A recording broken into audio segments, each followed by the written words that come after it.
be out of thing. But I supposed to accept this $500,000 that they were supposed to give me. I had a store in the Lenox Square Mall in Atlanta, which is the exclusive mall. I had a warehouse in Florida. He was going to put his shoes in there, and I was going to take 6 trips a year to Italy to design my shoe line, and I had all of that. And I walked away from all of it. All I know is a couple of months later, I never got back in touch with the man. And the only thing I could do was study these books. That's all I can do. And I walked away from a $1 million career that I had already had and spent my whole life trying to get. And all I know is this, but I literally died with this knowledge. Now, in this particular picture, this guy is interested in reconstructing Egypt, Kemet. And he got the pharaoh's black in it. But the temples, what you see when you see the engraving on the temple wall, the temple walls used to be painted white. And every single picture used to be in color. Now it's the temple of Luxor, or the temple of Waset, and Cecil B. DeMille used this picture to do the backdrop for the 10 Commandments. He used this picture, but he didn't paint the building because that was too elaborate. But in this thing, this particular Edwin Long, an 18th century artist from England, reconstructed Kemet. And when you see the picture with your imagination, you should die. It should put you in another dimension. So now I went into that picture, and I've been into that picture ever since. Now, what happened was, this was the second phase of what was supposed to go on the screen. It's a reconstruction of ancient Kemet. And then what happened was, when he got back to England, in order to sell the picture, one guy said, I'll pay you so much money, and he had to put the damn Hebrews in there as a biblical screen. But if you look at that, you can clearly see that he had to paint them in, because behind them is the black pharaohs. But he painted in these damn brown-looking Hebrews, because it's called Israel and Egypt. That's how he had to sell the picture. But anyway, I saw this picture. Now, this is the second page to the actual drama. I know that I got to go back to Kemet, because I know that's the last time that we saw a world that we built.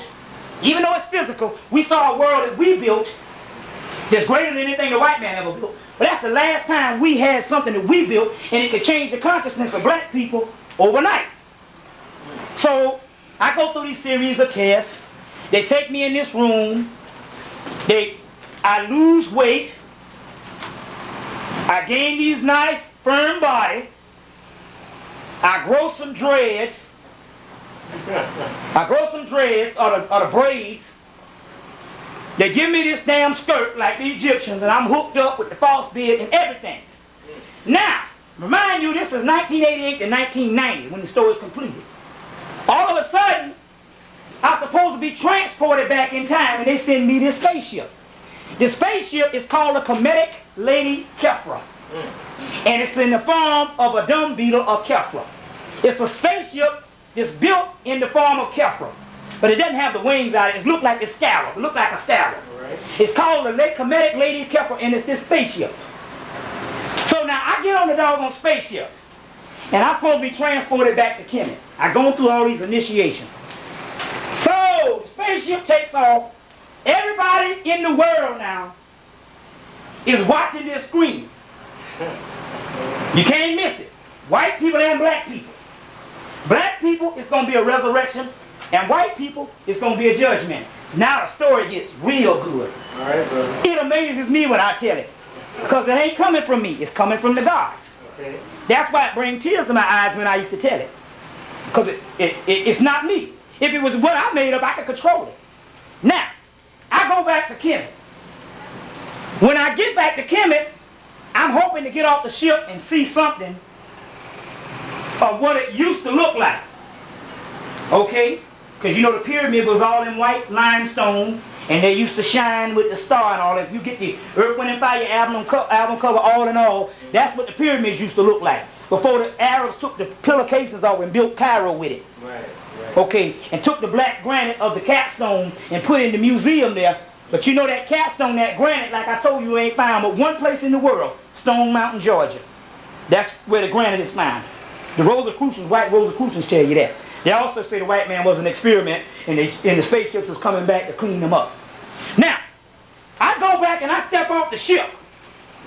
Everybody watching, and what you can not only are they watching the screen, but when the ship takes off, the earth start quaking. So they saying, damn, this shit is real because I can actually feel it outside my house. And everybody watching this thing. So, I step off the ship. And when I get off the ship, I'm looking at the old, rundown, dilapidated pyramids. And I was like, damn, you didn't take me in no future. All you did was took me to damn Egypt. I could have got on doggone TWA and did this. You know what I'm saying? I see some Arabs and some fucking camels, excuse me. I see some, you know, a whole bunch of desert. And then, this colonnade comes up. For those of you who don't know what a colonnade is, if you go and you see this thing in Paris with the cars drive on, you know what a colonnade is? They had those in Egypt or Kemet. Colonnades. This colonnade comes up. And it's got two mahogany doors. And they got a doggone chain on it. But around the colonnade is still, I say, but around the colonnade is still old rundown Egypt. But I try to go around the colonnade because the doors are locked and this force field is holding me back. So I can't even get through there. All right. Just then, I'm walking around saying, dang, all of this, and I'm in Egypt, and the only thing that came up out of the ground is this colonnade, and I can't get through. And what am I getting through to? The same old rundown pyramids. And just then, I see this slave running from the slave master. A slave, and he got two white men behind him, about like the Kunta Kinte scene. And while he's running, I see this old house run down in the desert with a black slave family sitting on the porch. Okay? He runs up. The slave runs up, runs to the door, pops the chain, pops the doggone chain, and goes right through the wood and disappears. I go up to the doggone colonnade and open it. And now when I open it, I hear all these people laughing and hollering and going crazy. And when I open it up and I step through, I look at the pyramids and they're white. The star is shining. And these Egyptians who had been waiting to see what I was going to get through is jumping all up and down, and they all up in the garb and the dress. And I see this miraculous place. I break down and start crying. They pick me up on the shoulder and start marching me into Kemet. I suppose we going to see the pharaoh. Because off I can see the temple of Luxor, this grand place that's beautiful. I look back behind the colonnade and I see the doggone slave, he's back that way now. And I see the black people on the porch. They clapping, this is slave. They clapping and they crying. I'm all up in the air and these Egyptians who've been waiting for me to get to the other side is like, welcome home. You a slave coming back. Now mind you, the stories are not about me. The stories are a drama going on, but all of you are seeing this around the damn world. And you can imagine what's going on. Because these big screens are everywhere. You understand what I'm saying? And everybody's seeing it. Even white people. Now, they're going to take me to the doggone pharaoh. I go up to the temple of Luxor, and the pharaoh is sitting outside, or he's seated outside. So I'm getting closer to the pharaoh. You know, I stopped crying. I'm getting closer to the pharaoh. And as I get closer and closer to the doggone pharaoh, I get up on the pharaoh, and he's sitting outside with the crook and the frail. His wife there looking good as hell. You know what I'm saying? Fine as a Coca-Cola bottle. The temples and all are amazing. But when I look at the pharaoh, guess who the fuck he is? Randy Brown. Do you understand the moral of the story? When I look at the pharaoh, guess who the pharaoh is? Randy Brown. And he's sitting there laughing. Because he understands on another dimension that all of us used to be gods and goddesses. And he's looking back and he's sitting there laughing. And whereas I excel in this society, and he was cast down, He excelled in this society. this nigga the pharaoh. I'll break down crying again. See what I'm saying? Do you understand the moral of this story? All put together before I even got into this stuff. I used to be into the being a Dr. Clark thing. Okay, one little piece to the story left. They say, now, we're going to take you to see God. I go through the mystery system. I go all the way back to Atlantis, because the priest got me now. When I get to see God, I'm so doggone overwhelmed. When I go to see God, I look and I see God and I see myself. And I'm saying, you got to be, that's me. You see the riddle to the story? When I meet God, it's myself. Not like the Star Trek movie where some vanity shit. Because they ain't God. You know that Star Trek movie where he said, I tried to meet God and I met my own vanity.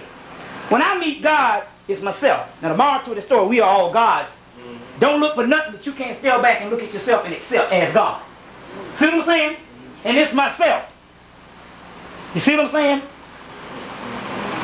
Great moral to the story. One last piece. The last piece goes to this. They say, since you made it through, now the judgment comes. Everybody watching. They're saying, first of all, we got to do one thing. You got a choice. Number one, in order, because see, the whole reason why I even went on the whole doggone escapade in the first place in the journey was the sun went black and I had to go after the sun to get the sun back to the earth. And everybody was looking at me to see can I get the sun back, including white people. They said the only way the sun can come back, you got to choose. There's got to be a race that's eliminated off the earth. And you got to choose which one it is. Well, of course, you know which one I'm going to choose, goddammit. You know that. They say, well, you can do this. You can go back and wait for us to come, or you can and make the choice, because our choice is the same as you. You know who we're going to pick. But with you, you can make a choice, or you can't make a choice. You can save them for the time being. Or you can go back and risk being killed because they're going to try to neutralize you because they say you might have the opportunity to choose again. There's a good chance you might not get killed, but it's a good chance you will. And knowing the beast, your ass is done for. You understand what I'm saying? So naturally, you know what I got to do. I got to choose killing the doggone beast. But the moral to that, another moral to this story, is he's watching this on TV, watching me make a decision on whether they're going to live or not. Can you understand the terror in that? You know what I'm saying? That's about the same damn thing as when they was watching we sitting there and watch this man sell our wife down the damn river. See what I'm saying? The whole key to the story is, I had the story in the vision I just told you. It's going to make a good tape on that thing. Oh, yeah. I had a key to the story. I want to have one of these to go back to Atlanta. Because I was going to tell it in Atlanta. But since you all survived June 19th, I guess y'all worthy to have it. But I thought of all this stuff since 1990. I didn't even get into the spaceship thing until 2 years after. Now, when I met up with Melchizedek, I met up with Awas in November. December, I meet this person called Melchizedek, the head of the Sirius star system. I said, but I thought Awas is the head of the Sirius star system. They said, I'm Melchizedek. He wanted me to know his Hebrew name because what he's trying to tell me is, y'all put labels on everything. Up here, we are all one. See what I'm saying? Up here, we are all one. So it was Melchizedek then, the Hebrew form. And I asked him this. After asking him a series of questions, I asked him that the story or the vision that I had, both real and unreal, because see, the people on the screen, they're going to see the childhood with me and Randy Brown. It's beautiful. You got to see that to see him as the Pharaoh. I asked them, was that real and could that really happen? They said, you damn tootin' buddy. You doggone right it can happen. That's what the whole thing is all about. So what the basis to all of this is Everything that you waiting on is in your mind. Remember on the Wizard of Oz, they say you had the power to go home all the time. It was all in your head. You see what I'm saying? So when I went up on the fitness mountain, I said, am I going to rise? My Kundalini going to rise? They say if you want it to or if you're ready. So the whole key is this. Now, get to the last part of this particular thing. Because I guess we can just end this thing or you want to go on or whatever. Go on. You go on, yeah. Go on. Okay. I go to Jacksonville, Florida. I meet a guy, he called himself Noah. They say, but he's dealing with an ego problem, but he was hooked up on the Noah thing. Because he told me some things about myself. I said, oh yeah, you hooked up. He said, brother, they got a mothership coming here in September. Got a mothership coming in September. I said, okay, cool. Thunderdog is in communication with a brother named John Tillman. And Thunderdog told him last week that there's a mothership. He said it was Jacksonville. Guy said one coming in Jacksonville. Told him last week a mothership is coming in September in Atlanta. I guess one coming in New York. They said, but there's only one problem. They say that they don't hardly see nobody on the mothership because they said most of the people still want to hang on to this world. You still planning for a future in this world. And in order to get to that, you got to give up all of this world. Now, we know that that don't mean, now, to make it so, because some people figure, I still got a lot of work on the earth. I don't want to leave right now, leave my people behind. They're not talking about taking you somewhere and you don't come back. This mothership is for the first part of the 144,000 is to take you to prepare your body to be the cosmic warrior. Open you up and give you the knowledge of God. And make you gods so you can come back and take this thing over God style. Which means the devil don't stand a chance. So that should be some ease to some of you all who want to get on this mothership. Okay? This is only one thing though. The Kundalini in me has been rising, because they say we're going to choose you, been rising for the last month. And I get down there and if anybody ever had this thing rise on them? Your whole ass gets hot. Warms the hell up. And every now and then this thing will shoot up. And it burns. It burns. You know. I had it going one day. I was just like a ball of electricity. I said, man, I hope this thing sticks. But see, your body, each time it goes up, it purifies.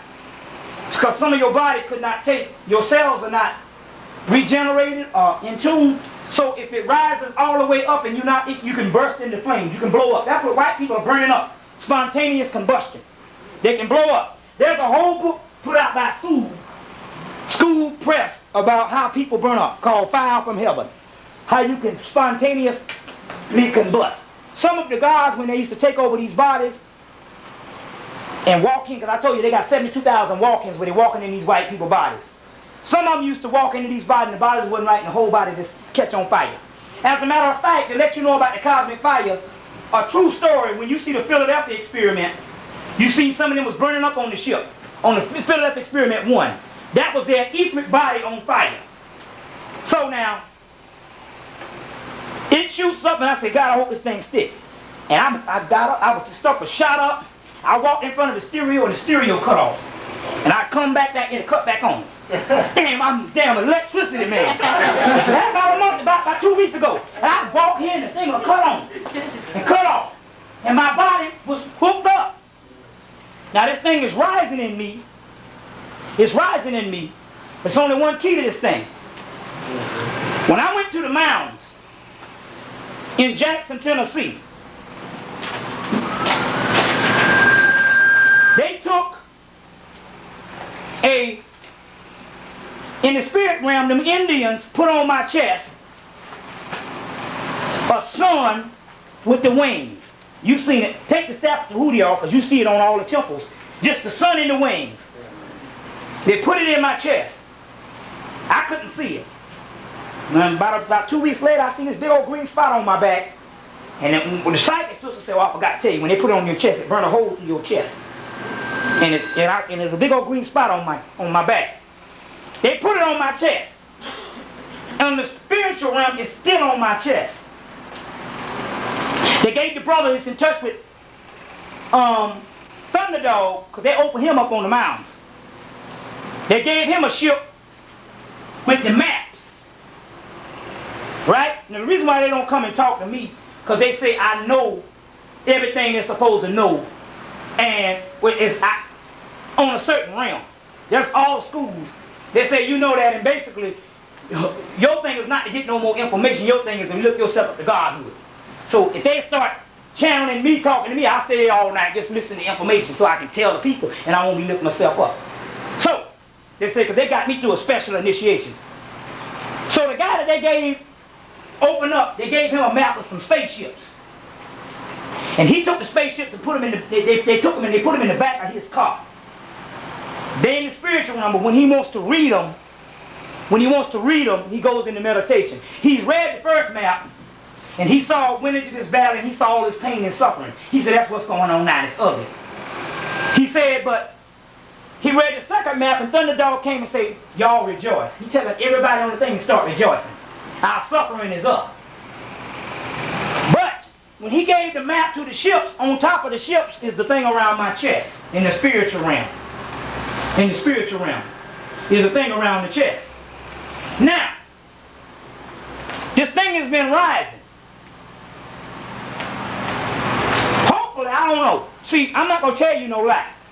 Every time they come up and I say, what happened? Why I didn't rise up? They say, you wasn't ready. Or why we didn't do this? They say, y'all wasn't ready in your mind. Hopefully, with this thing with Jupiter, this Kundalini can rise up all the way. And once it rises up all the way, them ships, we can have access to them ships soon. Maybe in the next week or so, I don't know. I'm not going to sit up and tell you no truth, but I'm trying to tell you how close we are to this thing. See what I'm saying? Because we got to do something, because we wait around the crack and get ready to roll on our ass. And my thing is we want to save all black people. And I say, we don't need to wait for the fucking New World Order to happen. Let's get to jump on his ass before it happens. I don't believe in us going into two slaveries again. All right. We done suffered a fucking enough. Fuck that shit. That's right. You know what I'm saying? Yeah. Damn that. If he told me it's all up to you, then goddamn it, let's do this shit now. You know what I'm saying? Fuck school, fuck the TV set, fuck the movies, fuck the job, fuck it, let's go tonight. Down the dumb shit. See what I'm saying?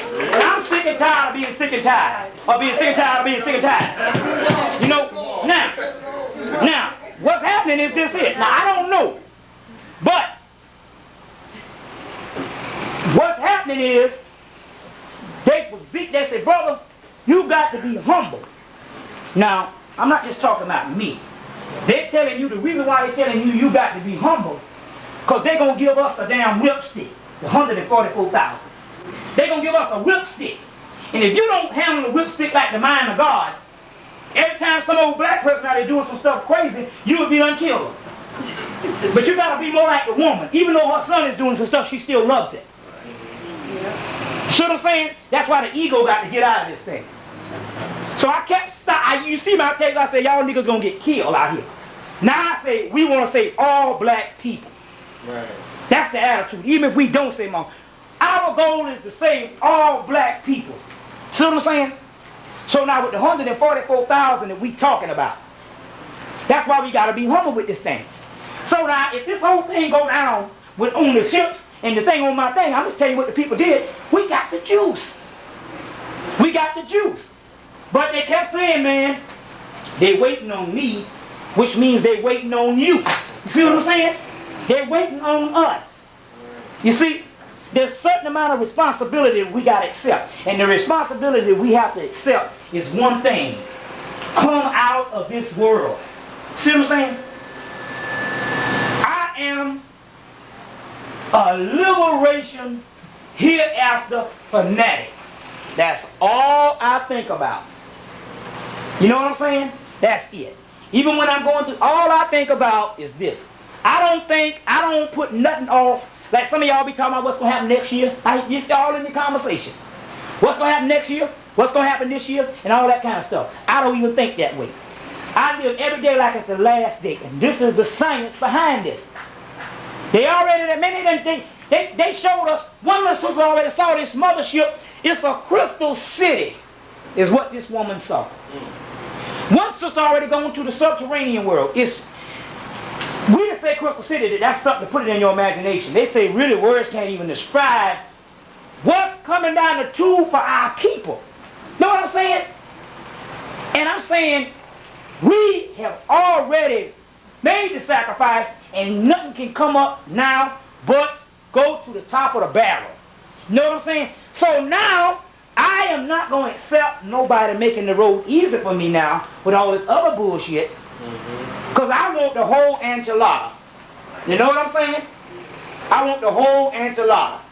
You know what I'm saying? I don't want no house in no nice neighborhood, and I don't want black people to be doing well on the level that the white man is doing well. I want the universe that they say we supposed to have. You know what I'm saying? I want to be able to not eat no more. I want to be able to not sleep no more. I want to be able to do anything with my body that I can think of in my mind, because that's what the gods used to do. I want to be free from all of this. That's why the damn mantra that I just gave you, light will overcome. Light will make us one. Light from the blue fire sun. And then the other one don't match. Then the other one don't rhyme. You say, where the fuck did that come from? But it's the most powerful line on the whole damn mantra. Command us now free. They ain't talking about just free from bondage. They're talking about free from the physical bonds of being limited with the 2 DNA strands. You understand what I'm saying? We want to not age no more. We want to live to 700 years, and then when we get tired of living, we want to start eating 3 times a day and kill ourselves at age 700. What the guards used to do. I think I want to check out of here. They eat 3 times a day and kill themselves. You see? Wear the body out. A mantra of meditation from the Blue Fire Sun series. This is the goal that we're trying to get to. I ain't going to the other stuff. If nobody ain't telling you to raise yourself up to God, who all this other liberation bull crap is that's why it never worked. That's why the black economical system never worked. That's why the black education system never worked. That's why all the things that you're trying to do, United Fronts, Pan-Africanism, all that shit never worked, because that is not your original state. That is the state you were on the way station to hell. See what I'm saying? We're talking about straight up Godhood. Do you understand why the white man said, I cannot understand this Egyptian history? One minute I see nothing, and then I see this miraculous civilization just blow up.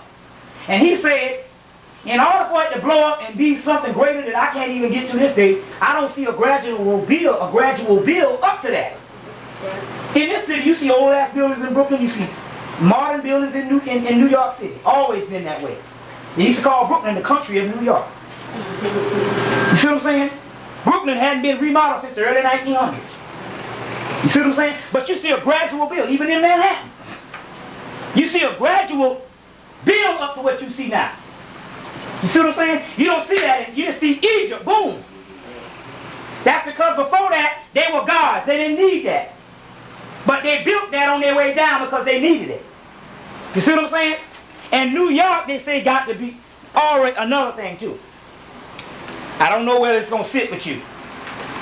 But the reason why they say it was taking New York under, number one, they was taking California under, because that is the land of every damn foul thing you want on the earth. They do it in New York. Freaky Deaky City, all of that. Plus, it's the land of the media, and the media controls the world.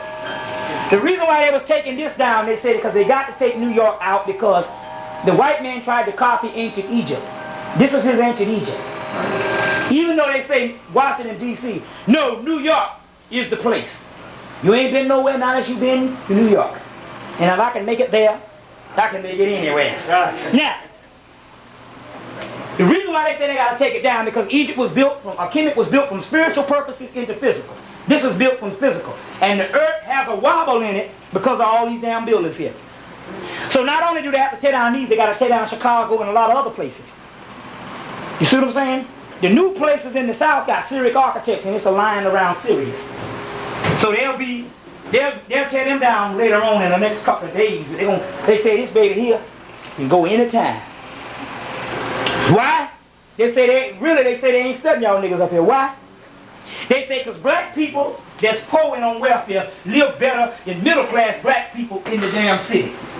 And they say they got black people up here that's got all the land they want in Mississippi, Alabama, Georgia, but they love this rotten hellhole and they won't get out of here. Because the ego, this shit here is the ego land of everything. Because whether you like it or not, y'all love this damn New York City. That's true. And